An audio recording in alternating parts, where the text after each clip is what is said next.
melihat case-nya Pak, salah satunya adalah beras begitu ya. Anda katakan tadi juga masih mengalami inflasi dan di satu sisi ini salah satu penyebabnya mungkin karena kurangnya produk impor juga Pak di dalam negeri. Seperti apa?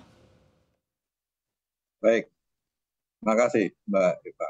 Yang pertama saya ingin menggarisbawahi bahwa opsi impor itu adalah opsi yang paling terakhir. Kita tidak mungkin menggunakan opsi impor itu kalau tidak kita butuhkan sama sekali. Contoh beras.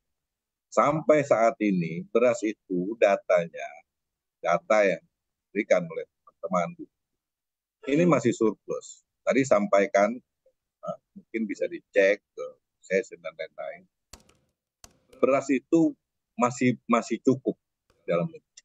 Jadi opsi itu opsi yang sangat terakhir impor kita hindari karena kita juga punya banyak produksi beras, sangat mengganggu petani kalau kita lakukan.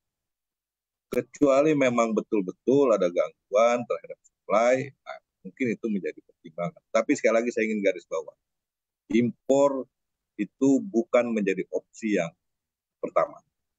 Impor adalah opsi yang sangat kita hindari sepanjang kita bisa penuhi dari dalam.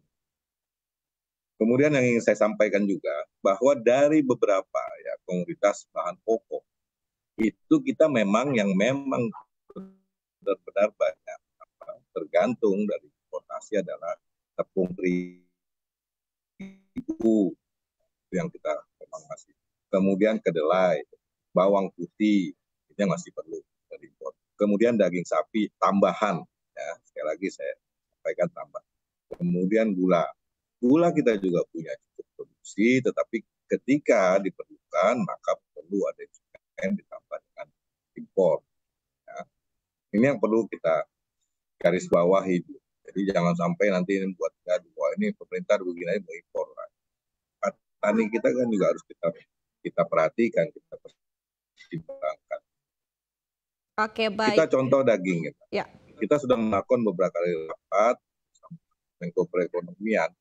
Itu dalam rapat-rapat itu sudah kita putuskan bahwa sumber pasokan daging baik sapi bakalan maupun daging beku tidak lagi hanya dari satu negara, tetapi mulai dibuka dari negara lain.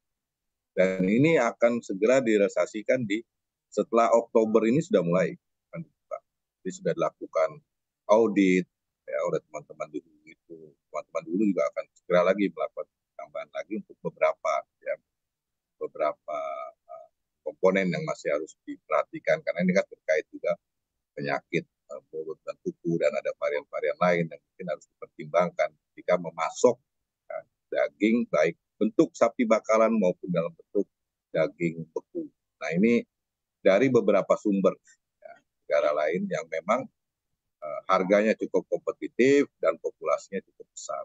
Itu contoh yang upaya yang dilakukan oleh pemerintah untuk menjaga supply ini tetap terjaga.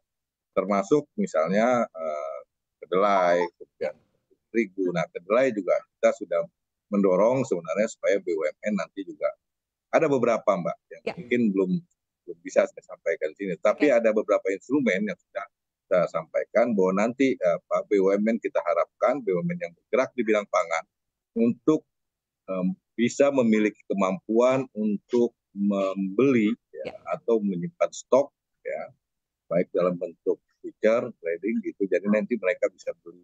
Oke, baik. Kalau untuk kedelai Pak, evaluasi untuk bantuan selisih harga bahan baku kedelai sendiri seperti apa Pak? Karena untuk kenaikan harganya juga sudah terasa begitu Pak di tingkat para produsen tahu tempe sudah ada kenaikan sekitar 30%.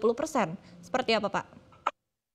Betul Mbak, jadi untuk kedelai itu beberapa minggu yang lalu juga sudah diberikan tujuan untuk diperpanjang memberikan subsidi selisih harga bantuan kedelai sebesar Rp1.000 dan sudah ditugaskan juga kepada Bulog untuk melakukan distribusi kepada para perajin tahu dan tempe ini untuk mendapatkan kedelai yang disubsidi oleh pemerintah sebesar Rp1.000. Ini kedelai sudah kita lakukan dan memang saat ini harga kedelai memang kalau kita lihat ada turun di September. Tapi sekali lagi harga yang ada hari ini itu adalah harga pada saat importasi dilakukan di bulan Agustus atau Juli. Karena sistemnya itu adalah dynamic stock, Mbak. Di kedelai itu. Kedelai itu nggak pernah mau disimpan berlama-lama karena itu termasuk komoditas yang cepat rusak. Jadi biasanya yang kami tahui dari teman-teman pelaku usaha itu, mereka hanya mengimpor kita 200-250 ribu, kemudian nanti dalam perjalanan ini juga masuk 250 ribu yang mereka beli, kemudian yang akan segera jalan 250 ribu. Lalu begitu Pak mereka mengatur. Jadi tidak terlalu lama dalam